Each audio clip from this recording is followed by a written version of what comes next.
Hi guys, welcome to another episode of Overnight Success. Today I am joined by events entrepreneur Folayemi Agusto of Eat.Drink.Lagos, Tix Africa. Is there any other one I'm forgetting? No.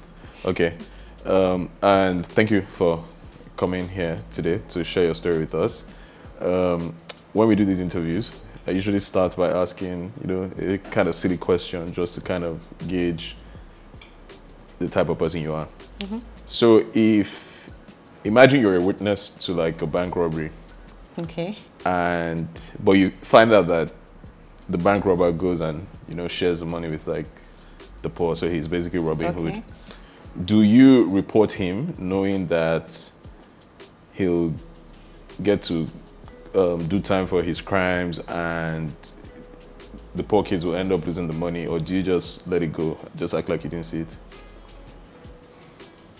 Probably act like I didn't see it because I don't want stress. They'll call me for a witness. I'll go to court. I'll go and explain. Interesting. That makes sense. Hi, my name is Mayowa Idowu. I'm a lawyer, writer, and journalist, and I'm also editor-in-chief of Culture Custodian.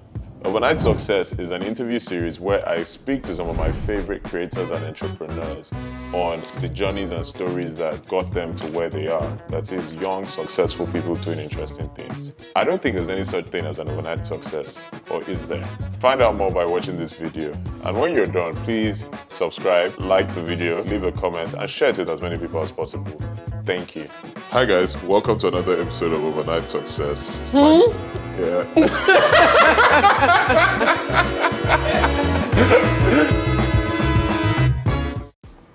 So, you're from a prominent Lagos family. I am. You can pretend like you're not, but you are. I am from Lagos. I am from Lagos. Prominence, debatable, but I'm from Lagos. Yeah, okay, so... Lagos Island, to be specific. Okay. My wife is from Lagos Island. Well, yeah, she's from Lagos Island too, actually. So talk to me about, like, being from Lagos, growing up in Lagos, and how that kind of, like, shaped your childhood. So, like, what were your childhood interests? And what was a defining memory for me from my childhood that I remember that made me recognize that I'm from Lagos, which was different than most other people in my class in school, was Independence Day. Children would come dressed in like traditional outfits and all of that. And it was in primary 4 or primary 5, and they asked us to bring food from our states.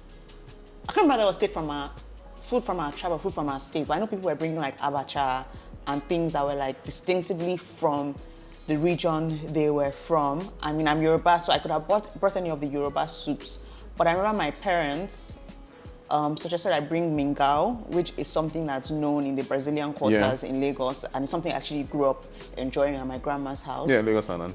So I remember I don't know how my grandma used to make it, but I remember very clearly how I made it the day before school. Like, we got the tapioca, we soaked it, we boiled it, put coconut milk, and I was so excited that I had mingao, and everyone was like, "What's that?" I'm like, "Yeah, I'm from Lagos." Well, something that's interesting to me, the fact that reference was informed by food, considering obviously the things we know. So like, it says a lot without you even potentially realizing that, but just how much obviously food is inherent with identity. So, how do your parents' professional lives affect you? Not at all, I would say. Not at all, I would say, in terms of the work I do, but a lot in terms of the way I approach money. Okay. Your dad works in finance, right? My dad works in finance. 2 generations from my dad were lawyers, but so it turned out like my dad and his brothers, they're all in finance in different ways. Credit, consulting, accounting, stocks, and investment. So in my family, we're basically trained formally and informally how to handle, how to approach money. When I say informally, you would see the way our dads, I'm talking about my cousins from my dad's side, the way our finance-related dads approached money, how they handled money, and formally, we would literally have seminars on money, from investing, the state of the Nigerian economy, where the inflation is going, how much Nigeria has in their foreign reserves. Literally, other people come back for Christmas, they want to go to, I can't remember those, that club near 1004, people be planning, I remember. What, Vapors? Vapors, people be planning how to go to Vapors yeah. and so on. We be planning how. Our uncles have said there's a seminar tomorrow from 10 to 2. That's actually very interesting. Or 10 to 5. And sometimes we multi-day seminars. And I even feel sorry for some of our family friends. Their friends, they will also send their children to the seminars. And the seminars, they have not ended though. The most recent one was last year. I didn't attend. I dodged because we were planning Eat.Drink Festival. I mean, I wanted to attend, but Eat.Drink Festival was not because I had things I had to do that day. That's why I couldn't attend the last seminar. And during COVID, it was virtual. So you can't even really escape that one. No, not as if we want to escape. We don't actually want to escape. Except, but that's very important because it reminds me of when I got my first job. I'll never forget. I remember having the letter and taking it to my mom. And my mom said to me that it might not seem like a lot, but maybe you should try and save half your salary or quarter of your salary every month. Just put it away. And it was the best advice I got because I would be broke by the first week or the second week of the month, no money. But then it was such an important buffer when I decided I was leaving full-time employment in that sense because I had built up savings culture, and as my mom said, it's better to do it when you're at your lowest because by the time you end up growing, you have access to more money. The habit is there. It's not then you're going to start developing it, and it really helped. But at the time, I mean, the way you're oh God, my mom has come again. But those lessons, those little things are very definitive, and they tend to obviously influence how we handle money and stuff like that. So I mean, you said it did not really affect your professional interests, but I'm guessing obviously it probably explains a bit of why you're good at business, why you've been able to build the businesses you have.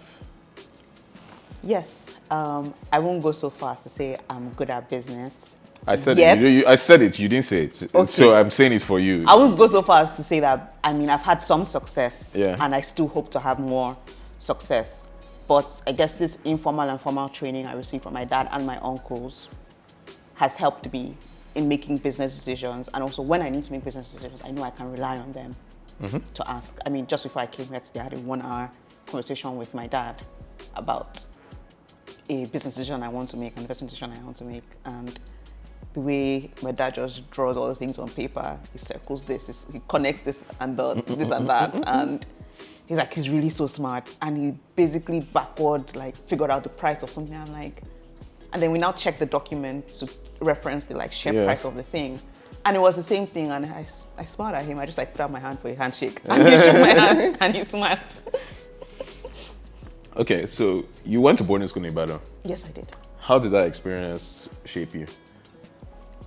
That was a conscious decision I made. I wanted to go to boarding house. Do I regret it now? Yes. Why do you regret it? Because I feel that I could have spent more time at home with my family. I could have gone to a school that I think I would have preferred in the long run. And there's certain things about the particular school I went to that I didn't quite enjoy. Okay.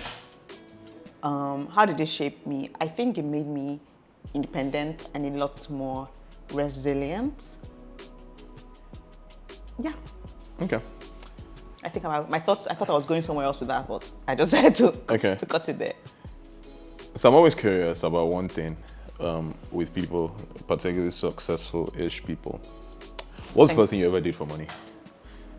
The first thing I ever did for money, let me think. In secondary school, I don't remember doing anything for money. But my favorite story was secondary school is what my brother did for money. What did your brother do for money? He used to buy out the talk shop, turn around and sell it to the people at the back of the line. That makes sense. And he used to sell Chinese food to boarders. That makes sense. How do you get Chinese food? So in Lekki Phase 1, there used to be this this kiosk Chinese food. A long time ago. So he would go there, buy the day before, freeze it. What a business, man. And then he also used to sell ring pops to boarders. I don't know why ring pops were a thing, but I remember picking up from school and stopping to buy the ring pop so that he can flip it in school. I did stuff like that. So I sell Splash. And That's the lollipop. Or the small sweets. The small sweets. Those So things we'll are get not like done. Splash, we'll get Milkos, and we'll get like a pack. And you sell it for 15 naira for one. Profit margin is insane. Like you couldn't tell me that I wasn't going to be like Dangote like when I grew up because I legit thought like I had like the sharpest business mind. But there's something about boarding school, particularly because of the way like so you can create demand for things and you can it's like a very practical experience of like those things like they teach you at school, like demand and supply and all these like artificial situations that just end up like just informing how you view the world. But I mean, yeah, that's the fact that you don't remember what you did. But I've thought about it and I haven't. There's two. The first thing I did for money I can think about is when I was leaving my boarding school that I went to abroad. At the end of the year, I just copied from other people. You sell your uniforms. oh, okay. And then the first thing I actually did for money that I think about was working in the library in university. Why the library? You like books or what? No, because it was easy. What did you have to do? Get a seat in one point and check books out to people. Okay, makes sense. While you're sitting there, you can use Do your whatever computer, it- do your do homework. whatever it The is you part want I to do. didn't like, I tried to dodge, was when they will make you reshelve books. Yeah. That was awful. That reminds me of like always thinking of the horrible part of working in retail. Like there were times I would try and get jobs in retail, then I would just maybe go into the store and I would see just like clothes anyhow. And like, you mean wait, I don't like folding my clothes. Like, so you mean I'm going to have to come and fold people's clothes or like rearrange stuff for money? It's like, nah. But I tried to game it by picking particular shifts. I picked the closing shift, 11 to midnight, Because most of the work would have been done by then, or what? because you'd have to sit at the desk. Okay. And then I realized sometimes they'll put two people for that shift, and one person will assign me to go and Yeah. reshelve. Then I tried to game it by picking the afternoon shift, where it's with the library official staff, and then the library official staff like, oh no, don't worry, Folayemi, all of these call me. I'll sit at the desk, you go shop. Like, damn it. Okay. And then what was the first event you planned? Events in school, things like, oh, we're going to a theme park. All my friends, okay, this is the time we're going to leave. This is the food we're going to buy. This is the route we're going to drive. Those kind of things. Why? How did you end up like in that role? I don't actually think I planned that because I don't think I went to that particular theme park thing. Maybe a party in my house. I'd end up in that role because I liked it. Okay. Or I didn't like other people making decisions and I wanted to make sure that the decisions worked for me. That sounds more like me. Yeah, selfish, but it makes sense. And so you created Eat.Drink.Lagos, which is the authoritative like critic of Nigerian food, particularly within like the Lagos within the Lagos scene. How did that idea come about? Okay, so I met Nosa during NYSC, and then after NYSC, like with friends, we used to go to places like after we've done our clearance, we'll go to places and like eat before we go back home or go back to our jobs because we like want to avoid videos. Tell your office you have gone for clearance, and clearance basically. Yeah, you might not have to come back. You might not have to come back. So that's how we met and we started going to restaurants. And I remember we went to a particular restaurant, I think we were discussing about bacon or struggle bacon, and I can't... Do you remember which restaurant it was? Yes, it doesn't exist anymore. So you can say the name. Yeah, but they have a sister restaurant that exists. Anyways, the Foundry in... Oh, okay, in okay. VI, in Yeah, Lekki. yeah. Casa Lipian still exists, but I think the Foundry... Yeah, Foundry I remember the Foundry. The bacon...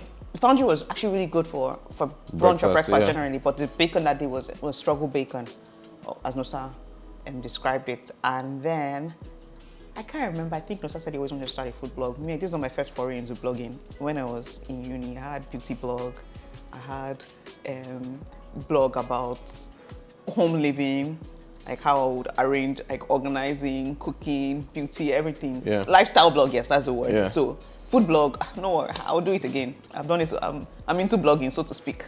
So I even did fashion blogging. I don't consider myself very fashionable. So that's how it came about. And like both of us had just moved back to Lagos. I'd lived in Lagos for most of my life. Nosa had not lived in Lagos for as long as I did and felt he didn't know as many places in Lagos. So I'm like, So were you the one that used to drive? No, because we were in NYC, everybody would come there with their car. No, it's just like, you know how obviously maybe you're the one that knows like the way. Yes, but when we did have to go to the mainland, I actually drove because exactly like it does not know the mainland. It's not from around here. So I the first time I went to the mainland for a restaurant, I drove. It was Orchid Bistro. So the one in Jerry. Yes. Okay. You kind of answered the question in terms of obviously having experience with blogging, but why did you feel you were qualified to write about food?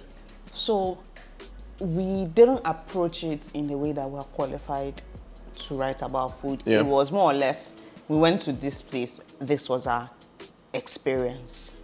We liked it, we thought this was great, we didn't like this. Not authority, we didn't approach it like this is what we felt about the restaurant itself. Yeah. And we always kind of shied away from giving a restaurant an overall rating because people are like, oh, put a rating, rate it out of 1, rate out of 1 to 10, rate it out of 5 stars. But we're like, we never did that and we still don't do that. We just try to do a thumbs up face, a face, or a face as to how we felt about it. And that's really been the approach. But then again, the restaurants disagree as to whether, who made you food critics? Who make you think you can? You know, okay, so in a professional life, there was like a period where we interfaced, where I used to work at the law firm that represented you. And you know, I do remember the amount of times where you guys would get into fights with, maybe you guys obviously would review somewhere, someone would take offense to it, it might end up in threats. Like, how did that make you feel? It was funny to me. I'm like, wow, you don't have anything, you don't have anything doing. Yeah. It's now me, small me, that I don't even have any opinion. That the more reason sometimes I'll say restaurant is not nice, I didn't enjoy this thing, that people will say, you think you know what you're doing, I'm going to go there. I'm sure you don't know it, it's better.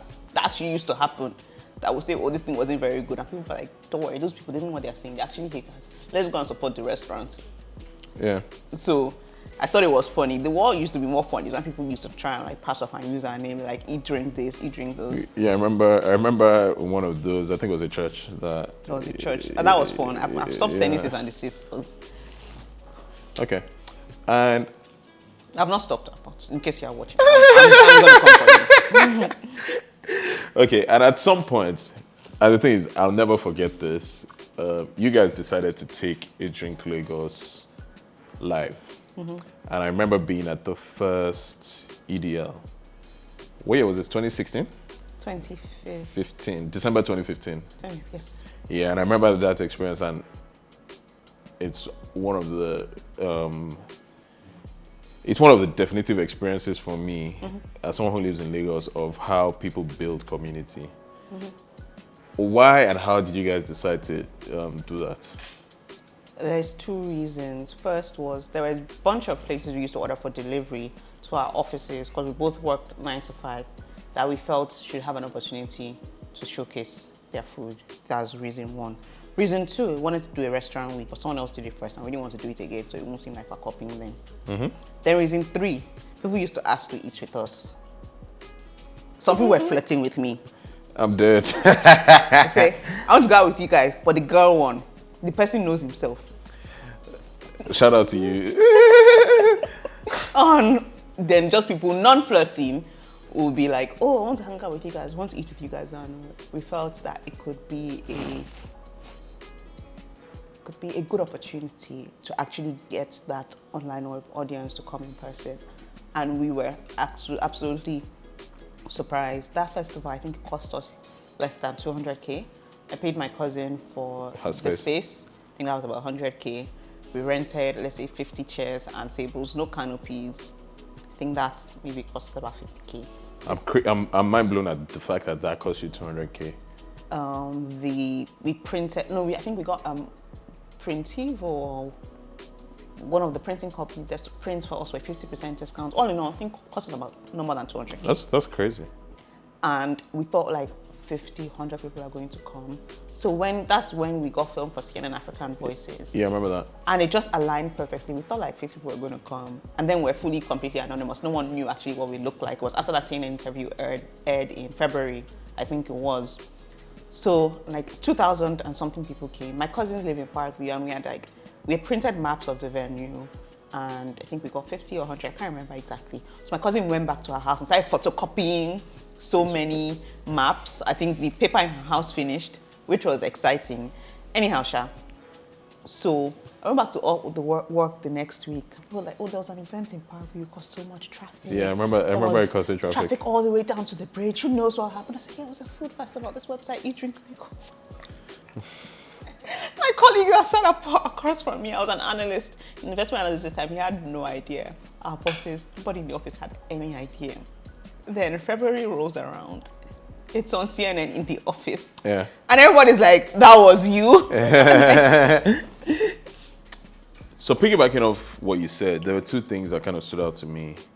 One was talking about you and Nosa's experiences working 9 to 5s. And the other thing was that for a long time, a lot of food businesses were side hustles. So a lot of the people, and I think that was part of what made EDL, like the fact that all these people who were doing things, you would come and you would discover them for like the first time. So talk to me about you guys' experiences working like 9 to 5s, and also which of like your inaugural class of vendors are you most proud of? Okay, I'm going to think about that and probably answer it maybe in 2 questions. Okay, that's fine. Like, maybe at the end. I experienced working 9 to 5s. For me, my job was a bit demanding in finance. So I know sometimes we may not be able to go anywhere. We always like to go to places for lunch. So sometimes I won't be able to leave the office for lunch, because when we go for dinner, the lighting in the restaurants, Nigerian restaurants always have this mood, useless lighting. So if we want to get good pictures, we want to use natural light. So we'd have to like plan our weekends around reviewing places. So like if we want to get 3 reviews for the week, we have to go Saturday, Sunday, and slip in like a lunch during the week. Or on Saturday we'll eat out twice. Like we'll go early in the morning like for a brunch, and then go for a late lunch at like 4 p.m. so we can get 2 reviews in one day. Also working 9 to 5s also helped us finance eating out, because we used to pay for all our food ourselves. As Eat.Drink, from the festival, getting money from like, let's say, selling tickets, vendor fees, sponsor money, sponsorship funds, that also helped like give us runway throughout the year. We also started selling ads, let's say a brand, not necessarily for restaurants. Food, yeah, like so it could be like drinks or something. For drink brands, they could advertise. We still don't do sponsored posts for restaurants. Restaurants can do like announcements that there's a new restaurant open, they've done a new menu, they've hired a new chef. But we don't get free food from restaurants, and we don't do promotional posts for restaurants like, this restaurant's amazing, come and eat there. Yeah, because your audience won't trust you. Yeah. Yeah. I think that answered your question, I hope. Does it? Yeah, kind of. I don't Kind know. of. Kind of just spoke about how our 9 to 5 worked with Eat.Drink. And then I also know at a point you were working at Andela while you were doing this. Like, so what was it like working at one of like the most dynamic tech companies in the country and on the continent at that time? Andela that year was, what a time to be alive. I really enjoyed it. That was when Andela, there was a lot of money. So, our parties, fabulous. Our team hangouts, fabulous. Our office lunch, fabulous. I mean, okay, I take that back. Office lunch was not that fabulous, it was good. Office breakfast, good, but our offsites, amazing. Even just the office itself was comfortable. It was a really nice experience. I remember coming once and going on a tour, and it was like, you know how people talk about like Google Office or that type of thing? That was like the vibe. Andela was the first one like that. Yeah, and I also remember seeing that you guys had like snack bars in your little offices, and I was just like, yo! Full-size sneaker bars, full-size Bounty, full-size Mars, not even celebration size, the full-size, the big one in our snack bars, and people used to rush for it. Okay, and what were you doing at Andela? I had 3 roles at Andela. When I first started, I was the guest relations and events coordinator. So what that meant was we had 4 offices across the world: US, San Francisco, Nigeria, Kenya, and then eventually we got Uganda. That's 5. So I was responsible for when guests to come to the office. So this is like umbrella guests traveling from other offices and like high-profile visitors, let's say the U.S. Consular General kind of thing, the experience they would have at the Lagos office. And then the events bit of my job was planning our offsites. And then my next, sorry, that's 2 jobs. That's 2 roles, in one. Then my next job was when I was a travel manager for Nigeria and Ghana. So I was responsible for, big word, optimizing our corporate travel program, meaning that we're spending less money, getting good deals, and getting visas, and establishing consular relationships with embassies. Sorry, that's the word I'm looking for. Just wanted to make it sound very, very big and important, so you guys know that was it. Okay, and I think a constant theme in this conversation has been reference to this Nosa person. So talk to me about you guys' partnership and how that has evolved. Okay. So I mentioned Nosa because anyone that talks about Eat.Drink.Lagos Knows Nosa. They know Nosa. Folayemi. They know him as the mean one. And Yeah. they're like kind, sweet, gentle person. So yes, Nosa and I founded Eat.Drink.Lagos and also Tix. But with Tix, we have 2 more co-founders. Okay. Timmy and Ope. Okay, I didn't know that. Now you know. Okay. I told you something today.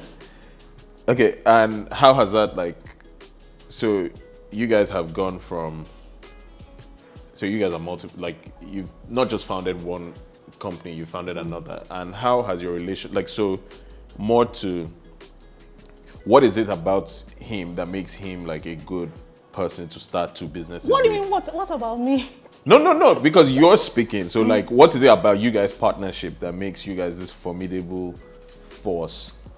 I would say I'm the ops person and I'm the business person. I've been the one that has gone out to look for money from Eat.Drink.Lagos, Eat.Drink.Lagos Festival days, which still happens, like raising money from our food and drink financial partners. And same thing with Tix. With Tix, Nosa has been more of the product person, which has been the same thing with Eat.Drink.Lagos. Okay, how does the website look?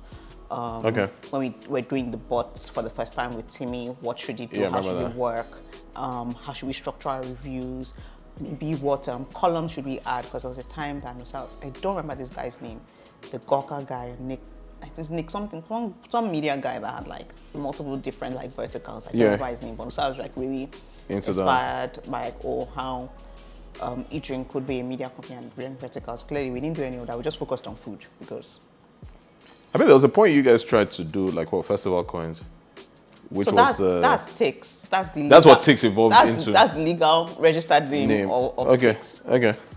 And then same thing with Tix with like the products.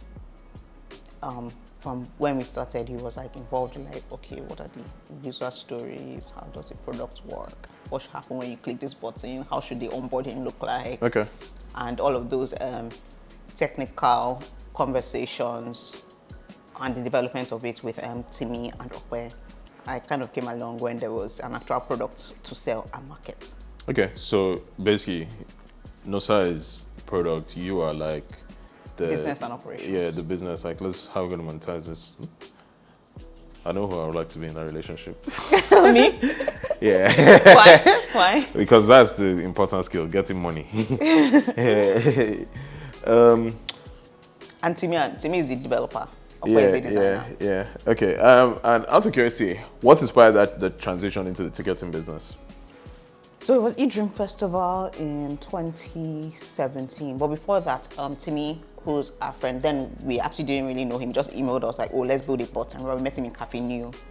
Yeah. And then we built a bot for Eat.Drink.Lagos. And then I think that was 2016. I can't remember the year we built the bot. Yeah, but I remember that. Then in 2017, we had a particularly disorganized Eat.Drink Festival. And there was like several payment related problems that existed.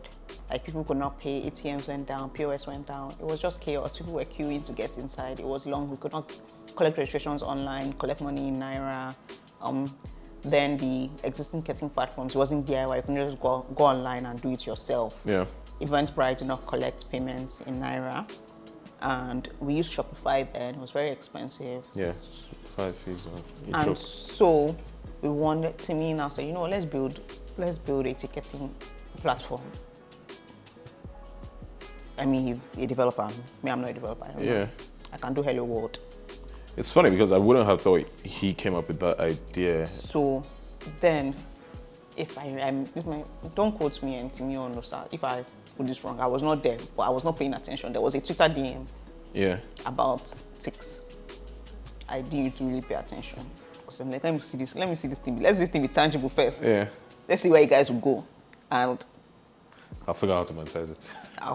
When you people have something, I'll poke my head in. And so then Tix was built. Okay. So it's, as an outsider, so the thing is, I remember the first Eat.Drink.Lagos where you guys experimented with that format where you had the wristband that had so you would come at the entry point, you would load money on your wristband. So that's the first, that was 2018, and that's when Tix was also in beta. So Tix was not probably released. That was the first time we sold tickets. That was the first time we sold tickets for Eat.Drink as well. Yeah, so you would come and obviously you would load money on whatever, so you could load 20K, 30K, and then you go to the vendors, and instead of using a POS or paying in cash, you would just tap to pay. And I remember thinking like, yo, that is ingenious. And the way I thought about it is like, oh, these guys are so smart, because there's probably not that much money in like events compared to actually coming up with a solution. Because then you can, I mean, if you're doing 2 events a year, like headline events a year, you can also make money from other people's you events. you can make money from other people's like problems. And and I know, when did Tix launch? 2019, so 3 months after that. And well, then we were like in a public beta in March 2019, so but we say we officially launched in September 2019. Yeah, so I remember thinking, it's like, oh, this is brilliant, because you've obviously figured out a solution that you can, like, this is probably what's going to make you guys billionaires, as opposed to Eat.Drink.Lagos, because we just know how fragmented and messed up the media business is. And what would you say the biggest wins and pain points have been from like embarking on this journey? The biggest pain point was COVID-19, COVID 2020, whatever it was called. It's funny, that was the next thing I was going to ask you about. That was the biggest pain point, because going into 2020, like I said, we publicly launched September 2019. Going into 2020, oh boy, we had plans. We had like we had opportunities that were closed. We had deals that we're still negotiating, local and international events, and it was very uplifting. We raised money that December, so 2020 was hard. I mean, as soon as the lockdown was announced in March 2020, like end of March, I went off the payroll, and it was really just making sure the company had enough money to pay the employees we had just gotten, and continue building the product. We added virtual events. Somehow we made money every single month of 2020. People were doing the virtual events. Obviously, it wasn't very small. I mean, I think the smallest revenue could have been 50K. Yeah. If I remember correctly. But it was as small as that 1 month. And 1 month, it was basically zero. So it was difficult. The biggest wins, I would say, have been doing some really amazing events, hiring some even outstanding people, because till now, and I remember some particular people on the team at the point in which like I did their interview and looking forward to their start dates. I'm like, wow, this person is going to join the team and I'm going to see the difference. Like, I felt like this person had like what the team was missing, or this person had just like an energy. I was looking forward to working with this person. Launching in new markets and adding new integrations. I think the first dollar payment we processed, I was really, really excited about that. When we crossed certain number milestones, that was really exciting. And I think when we have a whiskey show on Tix next year, it's 2023, by God's grace. Like, obviously, from having this conversation, obviously I have friends who have worked with you, and like obviously they say, oh, she's so amazing, she's so this, she's so that. But then it's also been very interesting learning through them, like how the payments you guys' line of business and like, you know, sometimes the politics of like December shows where you're trying to get, you know, like you say now the whiskey show, and then someone else is throwing money at it, and you guys are just like, oh Lord, like we're just here to just deliver solutions, not necessarily, yeah. But out of curiosity, at this point, like where you've successfully built these businesses, what offers you fulfillment, and what's like what next? What offers me fulfillment? One, when end users are using Tix and they are happy about it, when I get feedback like, wow, Tix is so good, or wow, I bought my ticket in 30 seconds, it was amazing. When I speak to users and they are comparing between two platforms to use for their ticketing, and they say that, oh, they like using Tix because everything is in their hands. They get to control everything. They don't need to go through someone to modify their events or anything. They can make the decisions and they feel like they're directly in control. That gives me fulfillment. And another thing that gives me fulfillment is when my team wins. I love winning. So when, let's say, someone on the sales team closes a deal that makes them really happy, or a developer pushes something that has like been a bane of their existence. Yeah. I love winning. So when other people win and I can see that they're happy to win, it makes me happy. Okay, and we usually end these interviews asking 2 questions. So one of them is if you could suggest 3 people I should speak to, who would they be? And the second one is if you could ask me any question, or if you have any question for me, what is it? Oh, I should have thought about this because I've heard of this before. One person comes to mind. Who's that? Preston Stairs. There's, okay, yeah. Have you already spoken to him? No, I haven't, but that can be done. Which other companies do I really like that I think would be good? You can speak to Timmy if you catch him. Yeah, I'm not sure Timmy will do it, but I can ask him. That's Timmy of Timmy God. Timmy God. Bygones, backdrop, everything. Everything. Ticks. Yeah. I remember one tweet said that. I just want to, basically, I want to touch the hem of Timmy's garment. How can one person have so many good ideas? No, but for real though. And I thought it was so funny. I think I sent him the tweet. No, but for real, like he's very impressive. And the person like, outside all this business class, if I could just have one idea, one good idea. That was funny. And then a third person, this doesn't have to do, it's not tech. Talk to Kewa of Kewa's Kitchen. Yeah. Okay. And a question for you is, what are you? I was trying to, the question I was about to ask, I think would have been trying to sound smart. I was going to ask like, why you did this interview, but let me think about that again and say it again. A question for you would be, for me, being in the media industry, Eat.Drink.Lagos has been hard. It's hard to monetize media, I think, in this country. What has been hard for you about Culture Custodian, and what has been easy? Nothing is easy. I think the easy part is coming up with ideas. The hard part is actually, like, it's funny because you think of, at every point, when people see certain things, you don't know that that's an idea that's been sitting in Google Docs for like 1 year, like 1.5 years. Like, so ideas are the easy thing because I have like, and when I say I'm not even speaking just for myself, I'm talking for like the larger team.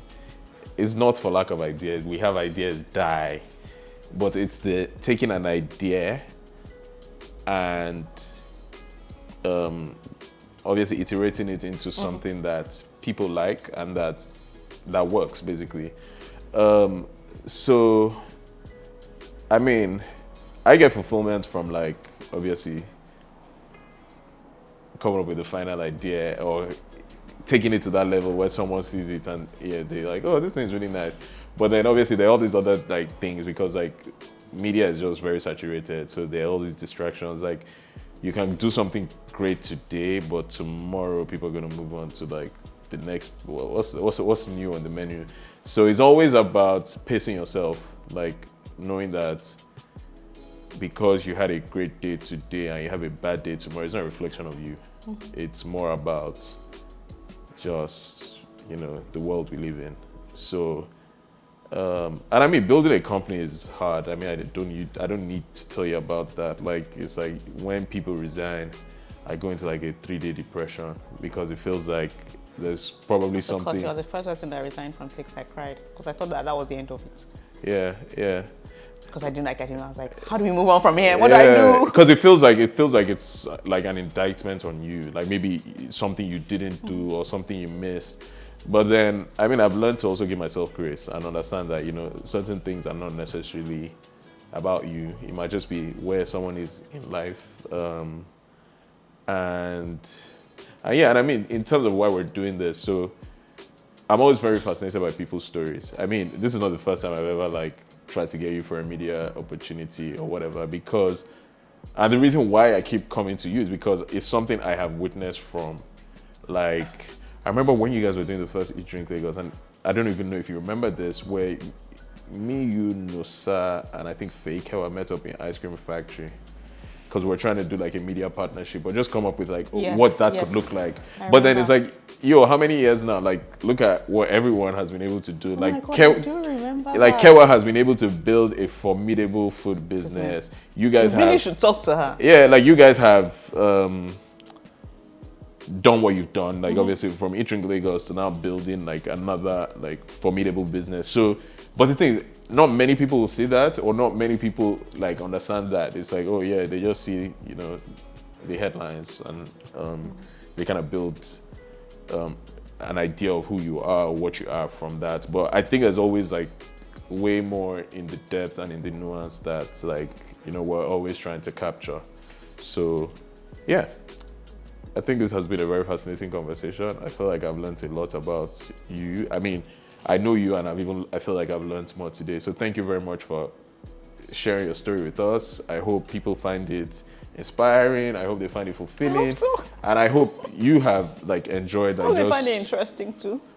Yeah. Just skip through next interview. But yeah, thanks Folayemi. Thank you, Mayowa.